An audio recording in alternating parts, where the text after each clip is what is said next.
Hello and welcome to this Tuesday's morning market briefing. We've got lots to talk about, but firstly, Nvidia share slides raises more than $550 billion in market value, as well as that France's far-right chief pledges to clean up public finances. We've got lots to talk about on the charts. Also, with lots happening on the economic calendar, but we'll come to that near the end, so make sure you stay around soon to see that. Before we get straight into the make sure to subscribe. The first article to talk about is to do with Nvidia. Now, Nvidia has now shed more than $500 billion in its market value only a week after it briefly became the world's most valuable company. This comes in a move which saw Nvidia's value fall to $2.91 trillion, which is down roughly $550 billion from last Thursday's peak. Now, of course, that was a kind of moment which we did, of course, cover when Nvidia became the most valuable publicly listed company across the entire world, and that was a monumental undertaking, of course, by Nvidia, who overtook both Apple and Microsoft in the process, who were holding that number one and number two spot, as Nvidia before that was, of course, holding the number three spot, as you can imagine. Now, why this was also kind of a crazy situation, well, ultimately Nvidia's kind of kickstart, or at least, when Nvidia started to take off, was only about 2 years ago, when I believe the stock was only valued around the $300 billion mark. Now, whilst I say only, of course, that's a massive figure, but once we factor in the fact that Nvidia basically reached its all-time high, was made headlines becoming the most valuable publicly listed company in the world, that was when it reached a market value of around $3 trillion. So, that kind of 10x growth was something that we really, it's kind of something crazy to see. And this obviously all comes amidst this kind of AI revolution that we're seeing, and we're always talking about on this channel, as we've seen, Nvidia basically empower that AI revolution by being this, the most popular chip manufacturer, and the chip manufacturer of the world, which is really honing its skills, and or at least using its marketing campaign to advertise itself as this kind of AI chip, or at least it's building those AI chips which are going to power the most powerful generative AI models, or train those most powerful generative AI models. And as a result of that, we've seen massive tech giants start to acquire key chips that Nvidia is coming out with. I mean, only recently we covered the story to do with Amazon, and how they had recently kind of changed their ordering cycles when it comes to the new chips for their computers and that kind of thing, so that they would be receiving the most powerful and latest Nvidia chip, rather than utilizing the older chip, which was kind of to be delivered to them more soon. But ultimately they've kind of opted to hold off so that they can wait until they receive that more powerful chip, because ultimately what Nvidia is empowering all these companies to do is really build on this new hype that is AI, and that's ultimately why we're now seeing Nvidia skyrocket to the upside, and with that we've seen a lot of kind of retail hype come with this Nvidia spike in in value, as we've really started to see individuals might not even be interested in markets usually really start to dabble with the kind of topic of Nvidia, or the stock of Nvidia more like, as the kind of exponential growth that we've seen from Nvidia is something that kind of catches all eyes, no matter what you're kind of interested in usually. But granted, this has kind of created some worry, some suspicions, arguably justifiable suspicions from some, which are of course worrying about the kind of idea of this AI boom and bust cycle now being created, this AI bubble which is being created. And many, as we'll get into in this article, of course relate this AI bubble, or possible AI bubble, to the dot-com bubble that we saw in the early 2000s, as that was a kind of period of time where this new emerging technology that was the internet and the dot-com situation ultimately ended up creating a bubble which burst, and as a result, as we'll get into, certain companies lost a crazy amount of value, especially even the largest companies of the world at the time, and as a result of that, I think that still has its legacy, which is now being carried over to AI, and is leading many to worry when we're looking at a stock like Nvidia. which when we dig deeper, of course, holds a great deal of value in the services that they provide and basically the chips that they manufacture. But ultimately, the kind of speculation that's coming with the topic of AI and how that's playing into Nvidia's share price is something that I think is really starting to worry investors now, as ultimately Nvidia's made up a large majority of the gains that we have seen in S&P 500 recently. That has been the stock which has powered the S&P 500 to the upside, and so any share slides in the in Nvidia like we've seen just now could of course bring the S&P 500 down with it. And with that, we're starting to see other markets come down as well. So that's why this is, of course, a very interesting moment of time and a very interesting article to cover indeed. With this representing a 7% crash over the course of Monday alone. Following such a move, the company has now once again fallen back into third place position when it comes to charts of what is the most valuable publicly listed company. Nvidia at its peak had ultimately been responsible for nearly 1/3 of the increase in the S&P 500's value in 2024, but is now down about 16% following hitting its high last Thursday, and that's what I was referencing when talking about the S&P 500. Now, the decline has so far been blamed on recent stock sale disclosure made by the Nvidia CEO Jensen Huang, who sold nearly $95 million in shares in the days before and after Nvidia became the most valuable company in the world. And whilst this has triggered some investors' fears, it is essential to clarify that the trades were made by the CEO were part of previously scheduled plans set up back in March. A large part of sellers' fears are also being triggered by the serious fear that the current stock performance of Nvidia is representing a stock bubble more than anything else, with many bearish analysts comparing the stock's rise to the likes of Cisco, which was the networking equipment that briefly became the world's most valuable company at the peak of the dot-com boom back in March of 2000. And the conclusion to Cisco was, of course, a 80% decline in the subsequent year when the bubble did burst. And that's kind of why this topic is, of course, so important to, keep covering, why this stock in particular is so important to kind of keep your eyes on. As you know, are we seeing a Cisco situation here? Or in fact, is this, the stock which is going to empower the world going forward as we enter this new AI era? So that's the question, of course, you've got to answer or ask yourself at least, as the times that we're in are very interesting indeed. That's all to talk about in this article, though. Next article to talk about is more political, but ultimately relates back into the economic situations that we're seeing across Europe, especially, and the kind of election volatility which is seemingly spiking after we've just seen the EU's parliamentary elections, and now we're about to see the French elections followed by the British elections, and then of course the US election later in the year in November. So that's kind of why these topics are about politics and that kind of thing are so important to know, as the volatility that it's bringing is very great indeed. Now, the leader of the far-right National Rally Party of France has now pledged to stick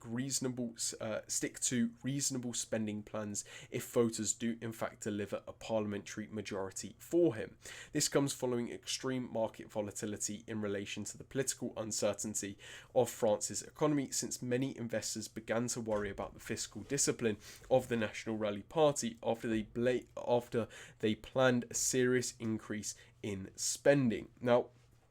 of course, this is a topic that we've recently covered, especially just following the EU's parliamentary elections, as I kind of mentioned earlier, as that election is kind of what started the French election, as we did kind of see this kind of far-right wave come over the EU parliamentary election results, and as a result of that, Macron definitely looked at the results from France, especially, and basically kind of decided that it might be better to call a snap election now and possibly achieve a kind of coalition government which still grants his centrist party power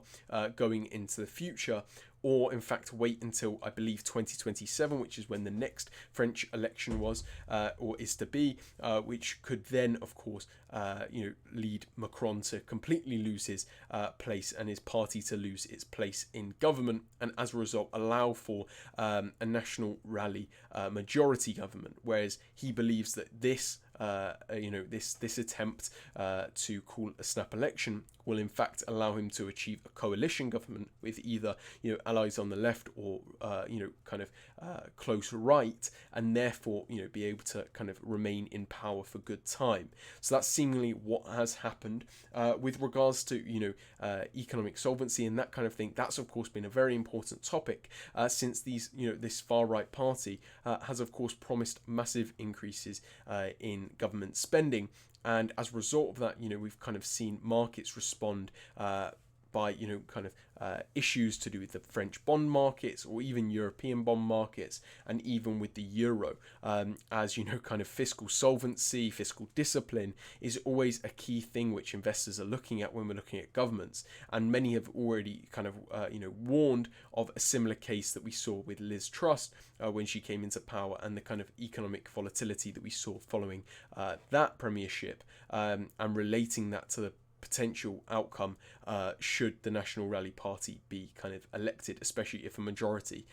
is achieved for the party,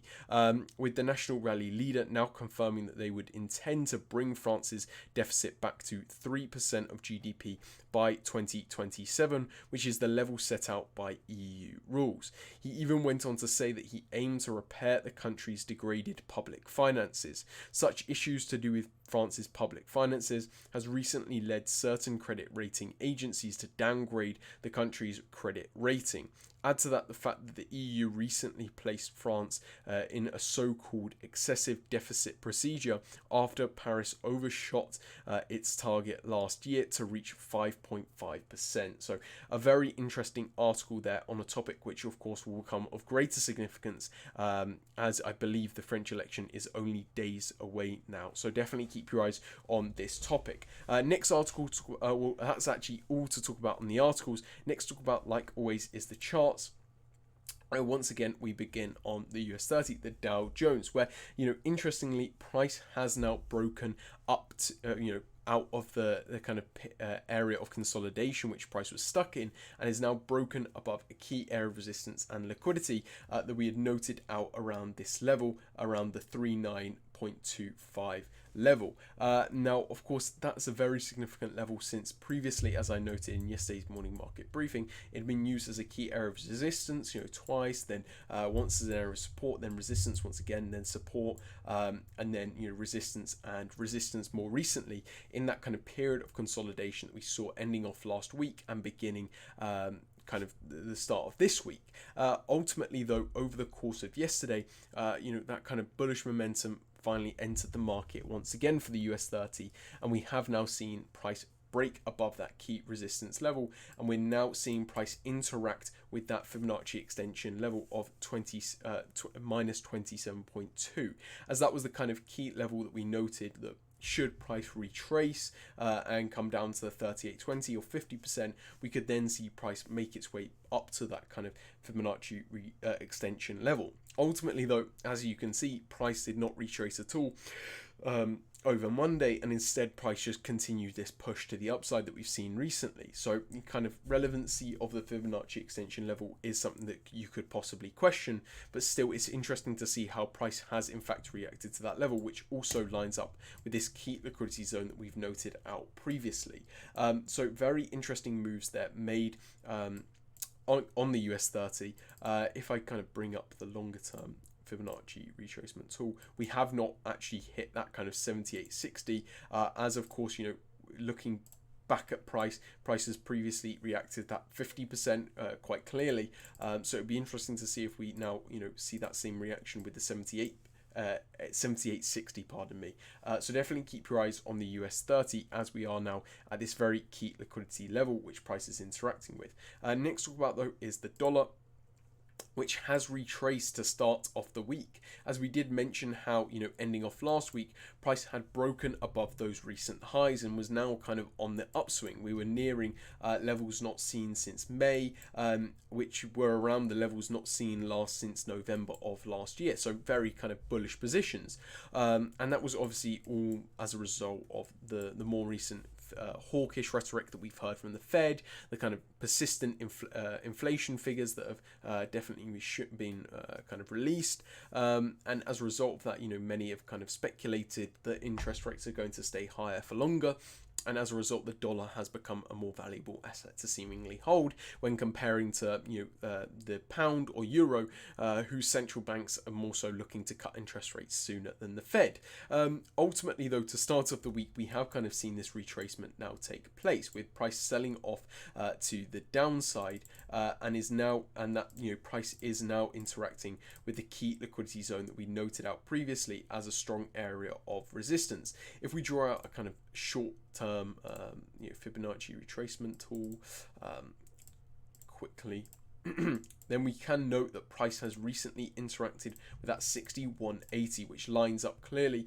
with that key liquidity zone which price recently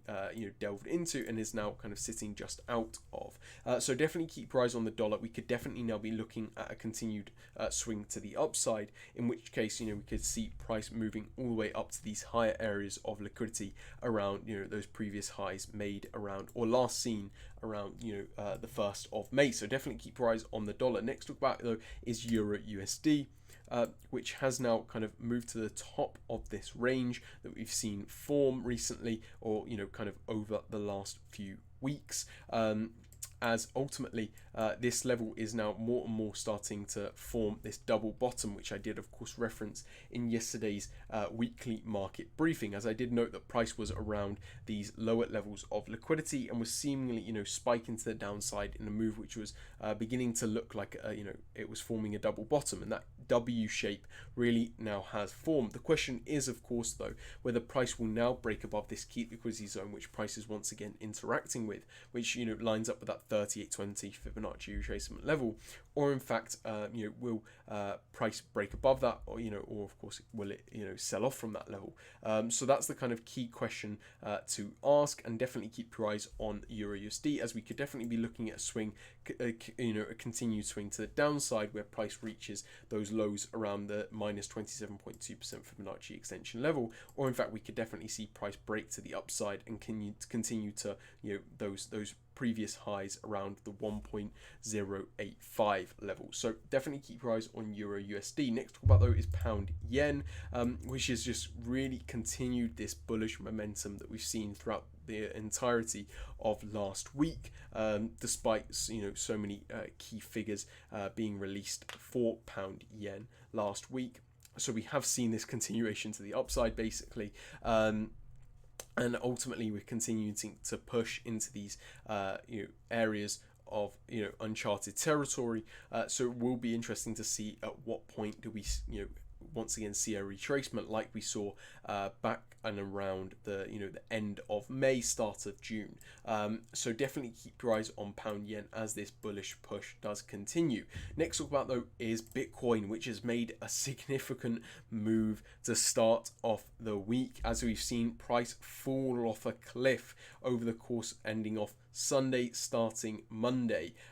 with price falling from around the $64,000 Bitcoin mark, which was already some serious lows, and is now kind of fallen off over the course of Monday all the way down to the levels of $58.5 thousand a Bitcoin, which is of course very significant moves indeed, and the question is is this kind of the dip to the downside before the continuation to the upside, or in fact, because now we're nearing the very bottom of this all-time of this very serious range that's formed for Bitcoin over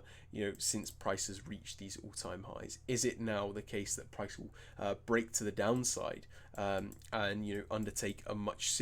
more serious retracement, or in fact are we just preparing for that upswing once again? I think the key thing always is kind of not too many take note of is, of course, the kind of relevance that the Fed's